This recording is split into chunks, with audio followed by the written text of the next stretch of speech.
Hello, everyone. So we are entering the last part of this series of lessons on Asian theology. And during the two last lessons, we will speak about the way reading the classics and interpreting them is part of reconciliation and peace building in Asian context.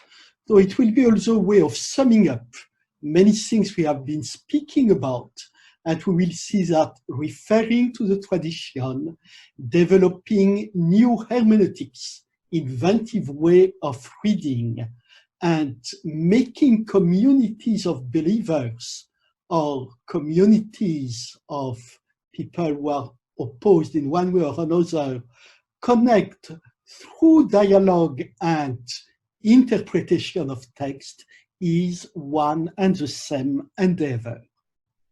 Let me start with a quote from Michael Amalados, an Indian Jesuit whom we have met several times already.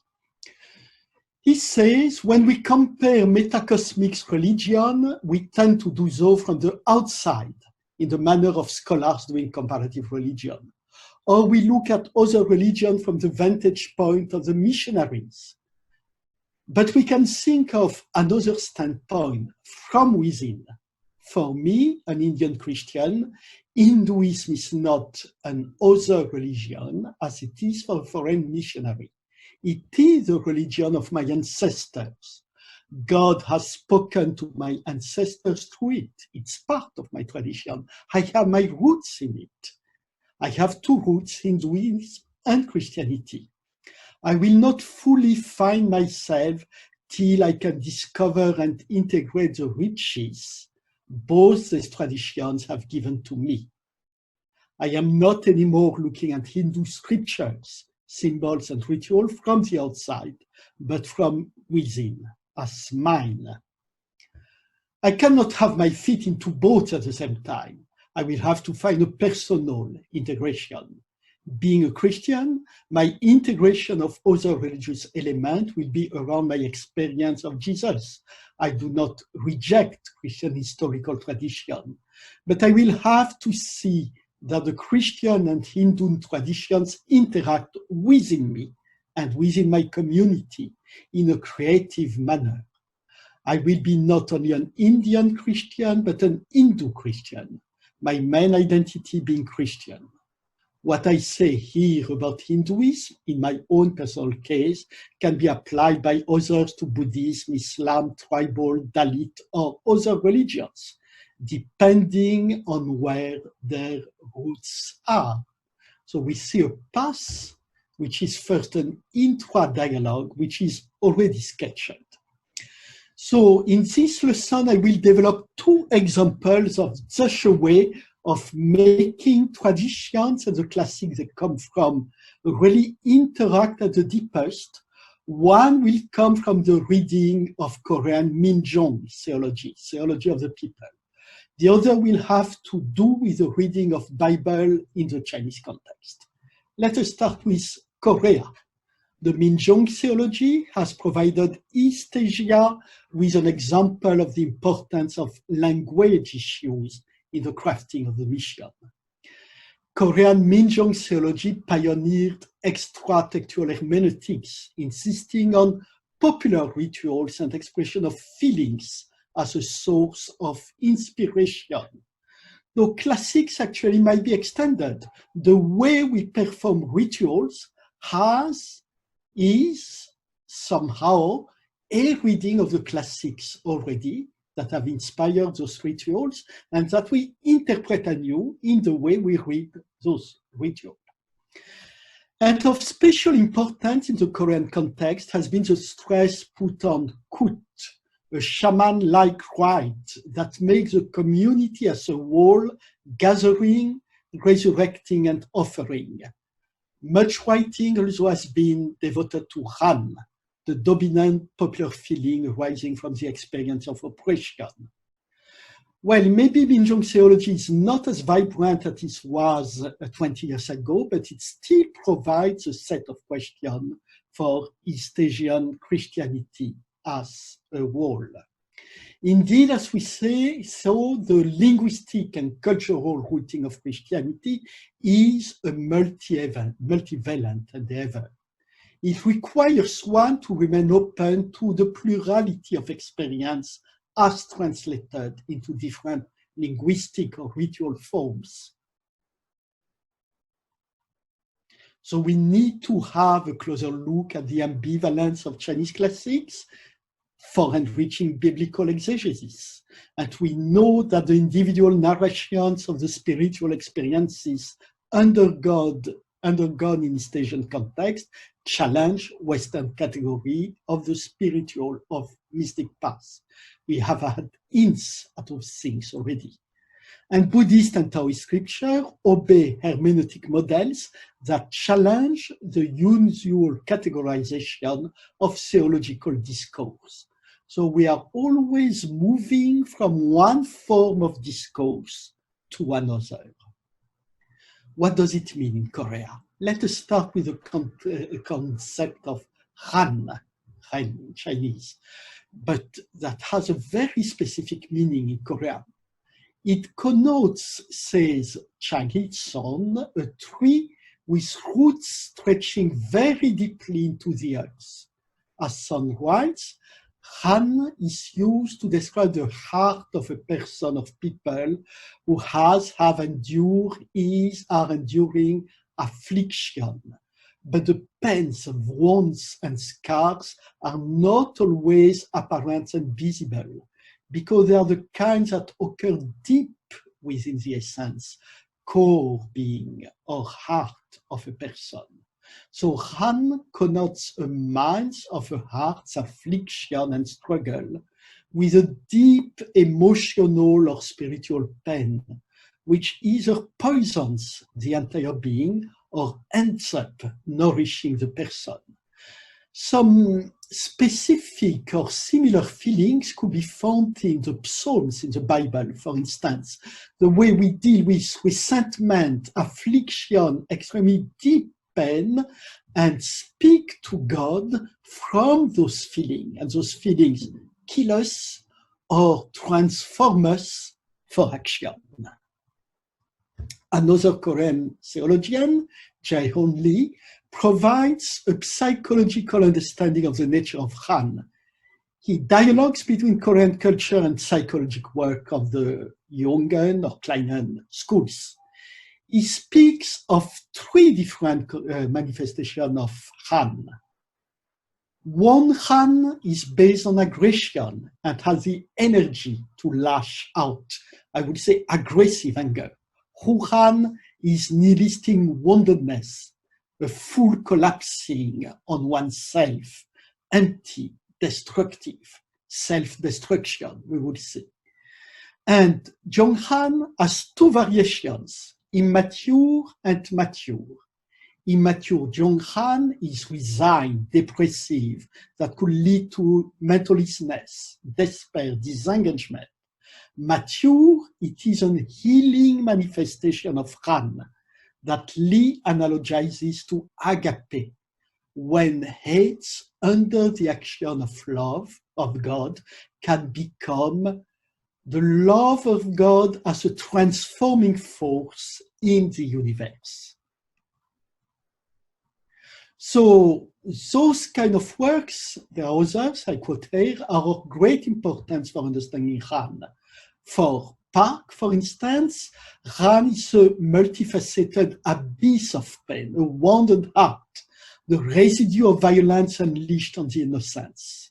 It is a kind of black hole, a festering wound whose energy must be channeled and resolved, either to give light or to give death.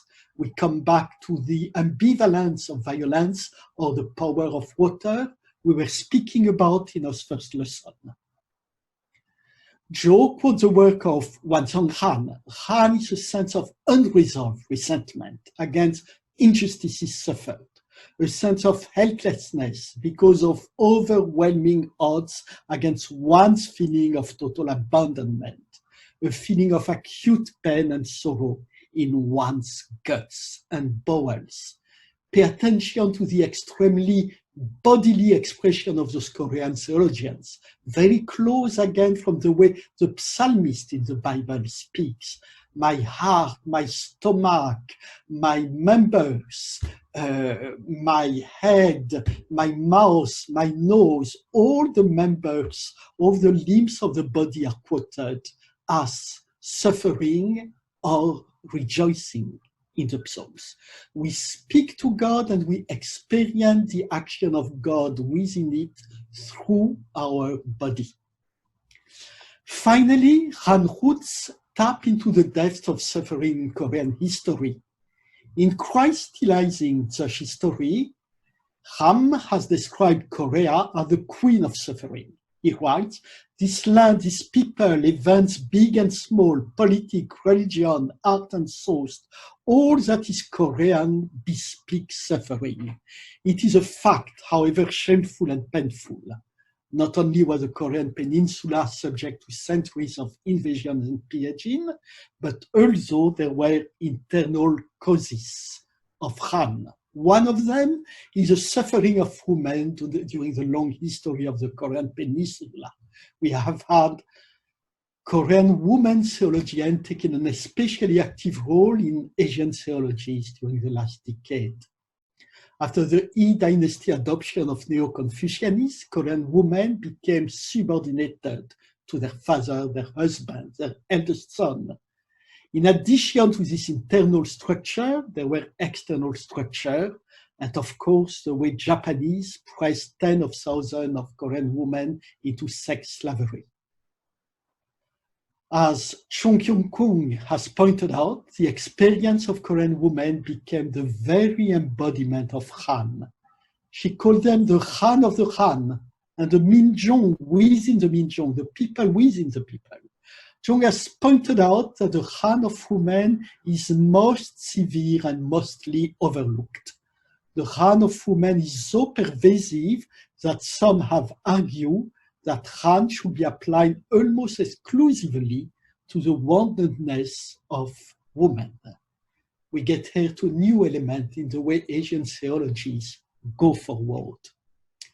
In short, Han has a fourfold dimension that has formed throughout the unfolding of history. Colonization and invasion by regional power, tyrannical rulers who inflicted great suffering on Korean people, Neo-Confucianist strict subordination and oppression of women, the overwhelming number of Korean peasants were officially registered as hereditary slaves and thus treated as government property throughout Korean history. Here is described a kind of structure of oppression as we were seeing a structure of violence in the Bible, for instance, in the writing of Ezekiel during our first lesson.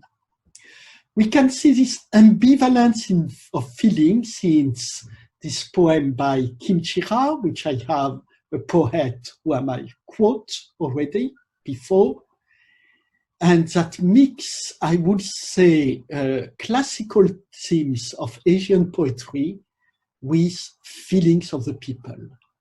The sight of the snow-covered mountain makes my blood boil. Green bamboo shoots inflame my heart. Under the bamboo trees, under the mountain, crimson blood still runs.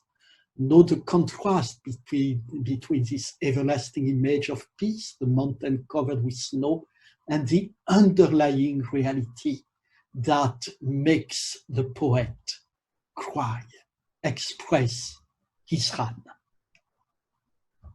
He says the same thing about his experiences in prison. All of us triumph collectively. By accepting death, we overcome death. By choosing death, we gain eternity collectively. It was religious inspiration, but it was not only that. It was like an artistic vision. It couldn't be expressed in words. The hand that becomes strength for opposing oppression is a glittering zenith of wholeness and of all human values and sublimity.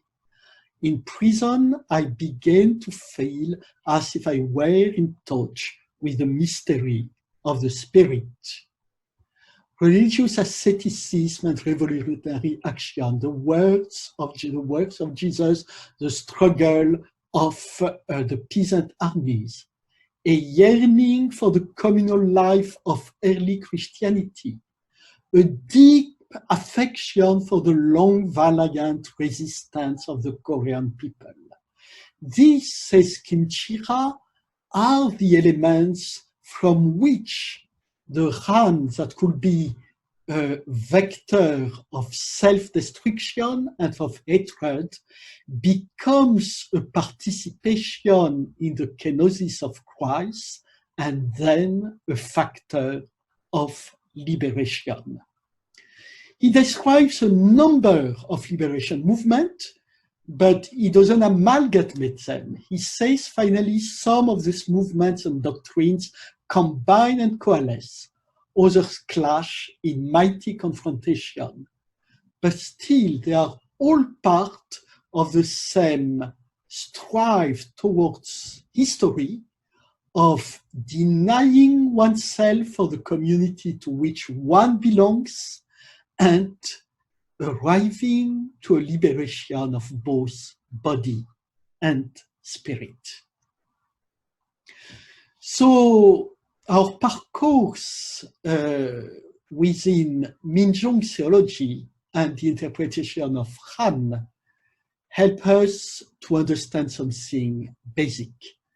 Interpreting anew the quest for harmony typical of East Asian culture, recalling stories of hardship, being attentive to the style of storytelling, all of this contributes to the writing down of the Christian East Asian narrative.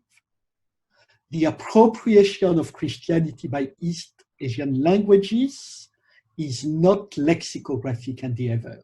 Words and concepts take blood and flesh.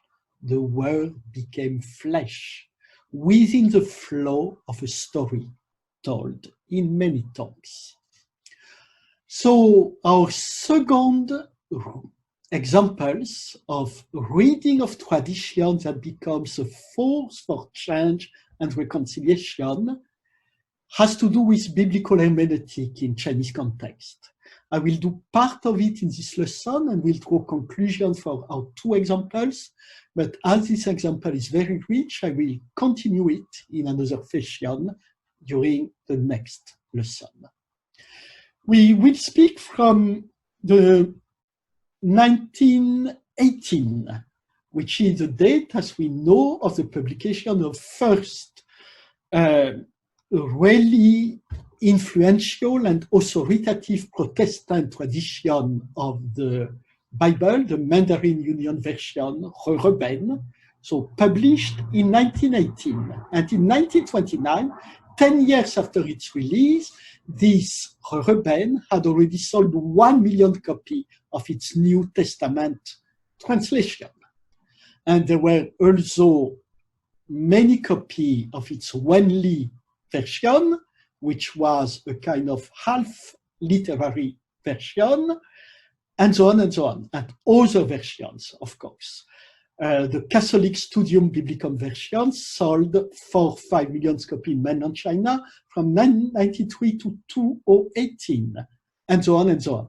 So we know that the Bible, the text of the Bible has a classic, has become integrated element of the culture of China in the 20th and 21st century.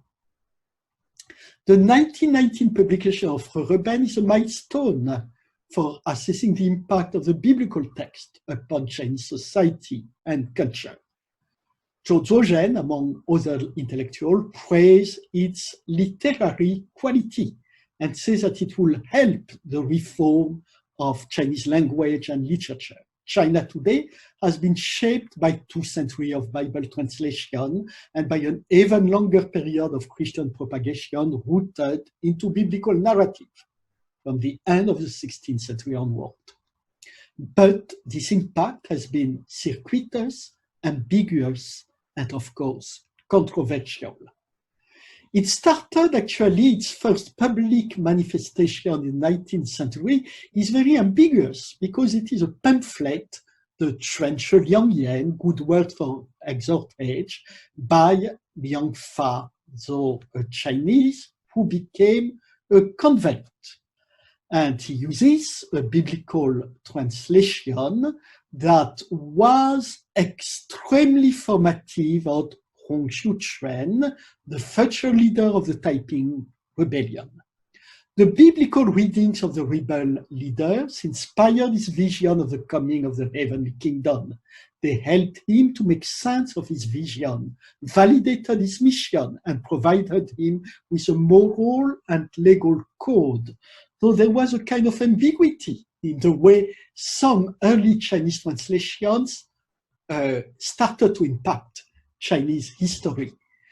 I could quote other ambiguous examples. For instance, a warlord, Feng Yuxiang, converted to Methodism and built up a Christian army, the routine of which mixed physical drills with gospel singing.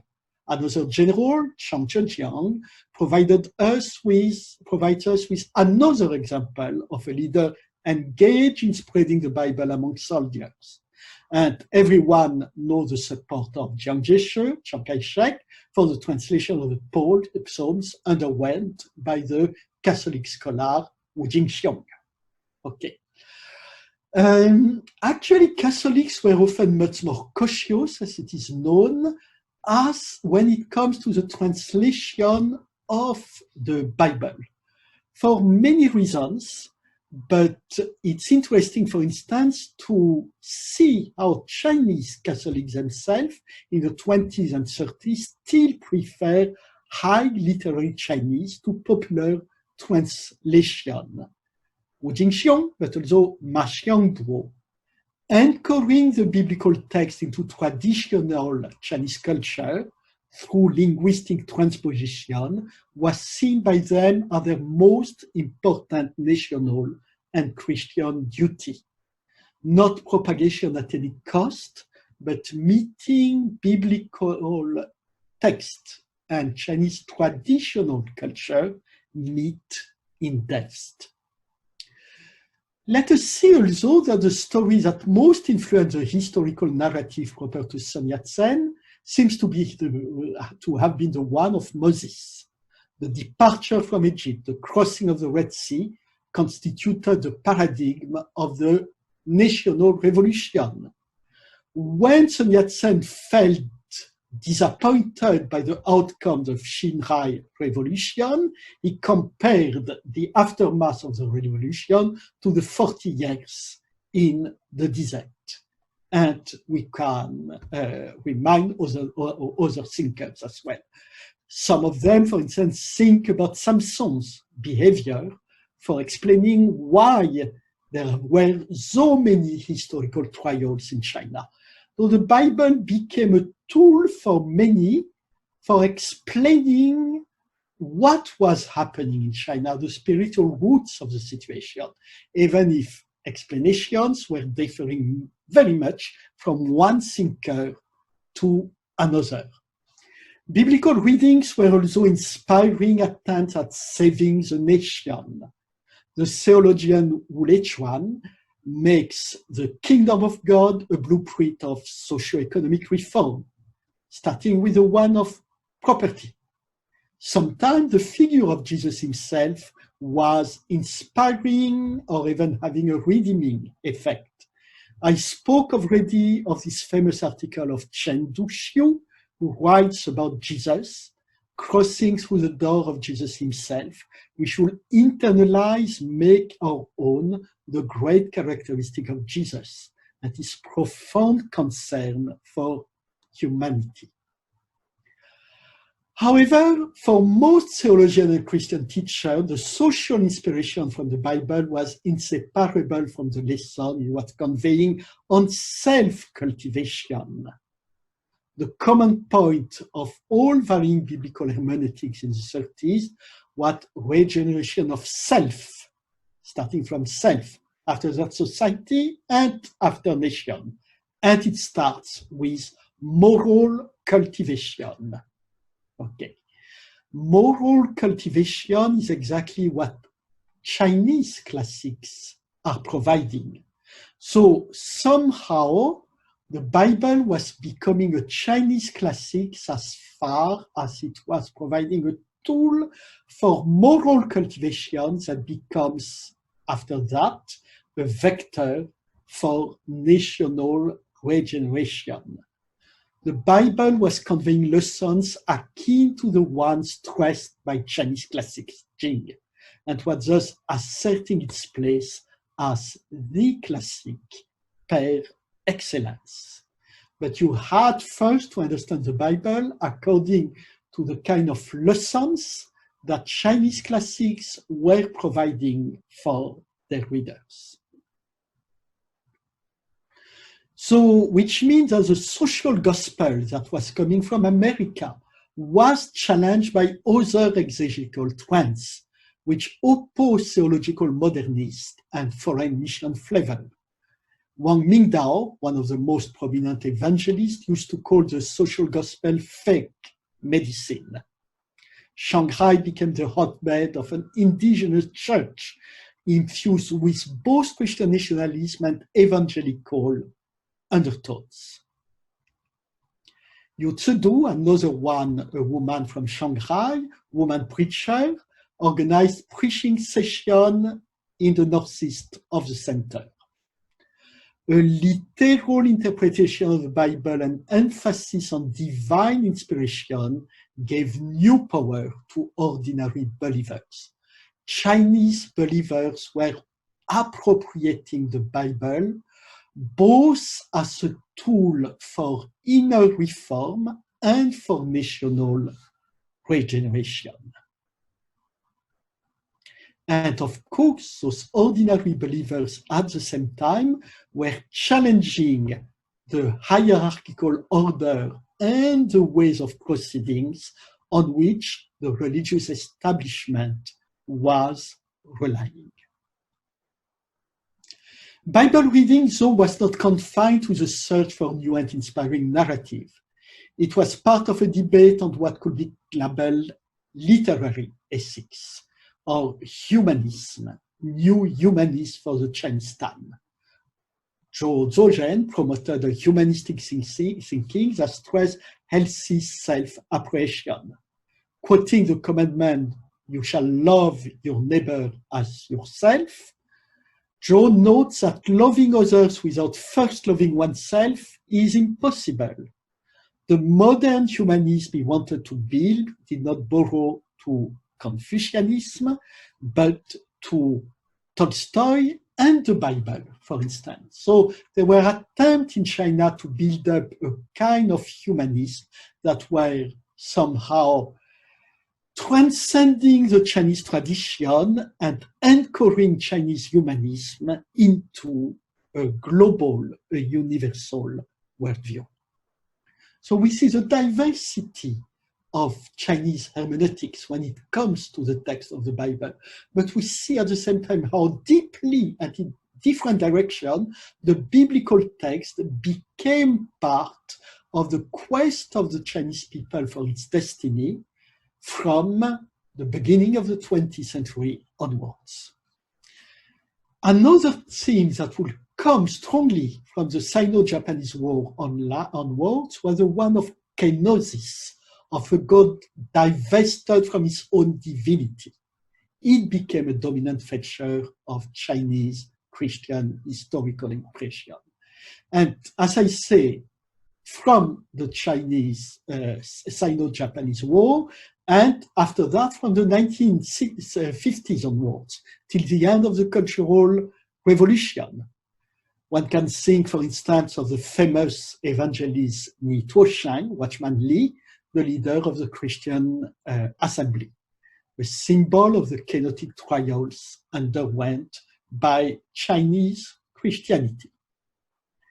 Explaining the scriptures was the first task that Watchman Nee had been assigning to himself, and the way he confronted and understood his trials could not be separated from his understanding of the Bible as the living word that is unceasingly challenging earthly powers.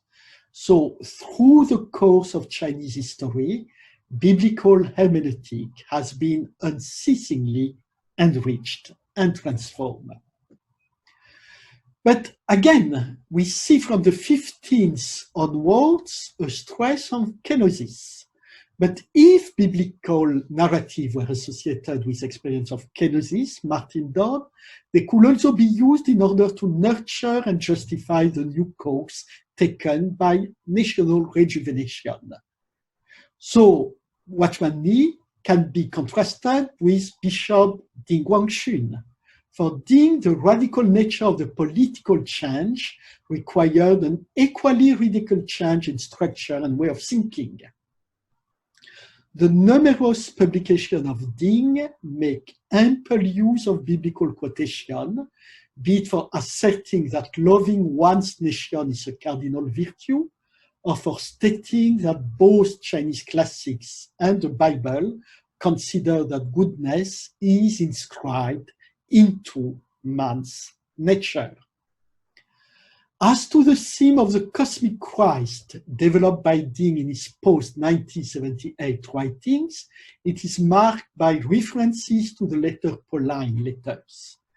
Ding presents the focus on Christ's cosmic dimension as a path through which collaboration between believers and not believers may receive its full meaning. There is certainly no doubt that Ding knows how to adapt to political events, and he has been heavily criticized for that. But at the same time, Ding, in his short writings, was aiming at offering a consistent biblical hermeneutic. Political sense and hermeneutical feelings were not necessarily in opposition. In Ding's view, theological consistency was manifested by a correct understanding of the signs of the time. So once again, Watchman Nee on one hand and Bishop Ding on the other as two examples of the way events in the China of 1950s onwards has been both challenging and renewing in different directions biblical hermeneutic, inscribing the Bible at the core of the Chinese thinking on its historical development. Wang Weifan was not as political as Bishop Ding, but he was teaching also in Nanjing, and he has an interpretation of the Bible which is more spiritual or mystical. There is a commentary by Wang on the Song of Songs that stresses that the trials underwent during the first decades of the new regime have dispossessed the Chinese Church of Christ, but only those that the Church may rather become the possession of Christ himself. So even the topic of kenosis has been resonating in the official Protestant Church, of which Wang Weifan was a member. He was saying before revolution, the church was thinking that it possessed Christ. After the revolution, the church disposed of any influence with no influence at all, has become the possession of Christ himself, has been totally at the disposition of Christ. Still, many others, it's interesting in any case to see how many actually theologians have been developing even under the very unfavorable circumstances of the last decades. Some are even more political than Ding's, like Li Zhongfam, who see Jesus and Jeremiah as embodiments of the precept of loving the church, loving the nation, and so on and so on. As the relationship between state and religions progressively stabilized, leaders of both the Catholic Patriotic Association and Three Self Church were and are still trying to find biblical ground for presenting the guidance of the party as a form of obedience to God's commandment. So we see once again how much Chinese biblical hermeneutic has been both enriched and divided by the events of the last decades. Of course, we can take some distance from just a field, seeing it as a kind of collection of self-contradictory interpretations. But I think what is more important is to feel how much a biblical text has become a resource for thinking meaningfully about the stage of history in which people were located. They were making different choices.